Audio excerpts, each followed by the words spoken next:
So the De La Salle College of St. Benilde Museum of Contemporary Art and Design presents its latest exhibit, Surface of the World, Architecture and the Moving Image. As part of this venture, Carlos Celdran and Mr. Garcia of the DLS-CSB Digital Film Department toured us around Manila and showed us how the city, often portrayed in film as dreary and forbidding, still has beauty within its pillars. Parang surprise yata yung... Welcome, ladies and gentlemen, to our first attempt at doing a film tour of the city of Manila.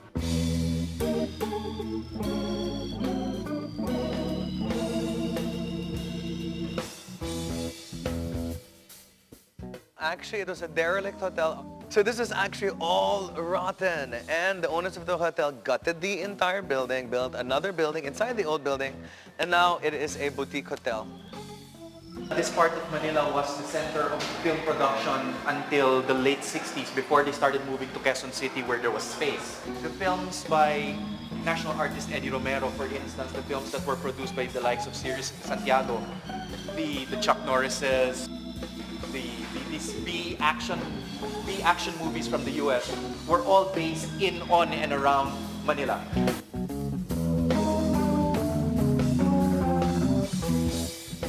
And the reason why the United States chose Manila as a location for all of these cheap-ass movies is because we looked like the States back then.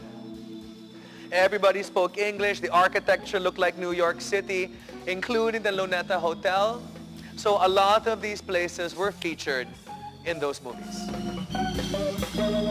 As you can see, like, you know, Manila Kung Konilawang is a good example of how Manila has always been featured as a dark, scary place. And as a matter of fact, I think we still cannot get out of that horrible Lino Broca milieu of always making Manila look pangit. I'm tired of it. But anyway, come take a look at the Luneta and talk about Luneta in film. But also about the way movie culture and the Luneta are tied. This was really the place and thing to do on a Sunday in the city of Manila. So on Sundays, what people would do is that they would go to places like the Luneta Movie Theater, watch movies like Clash of the Titans or Flash Gordon or what else, the Godfather movies we have from the 80s, and literally take a walk through the Luneta. So really, cinema was really a major part, and the Luneta, of a Filipino and Manileños weekend. Just like the Luneta Hotel and other hotels in the area, Manila Hotel being the premier hotel in the country, okay, at the time, became the home of Hollywood's biggest stars. As recently as, for instance, the mid-90s, if anyone would barely remember a strange robot that was built in the middle of the desert, of the Lahar Desert in Pampanga. They built a robot in Pampanga for the movie Robo Warriors. And all of the city scenes were shot in Manila.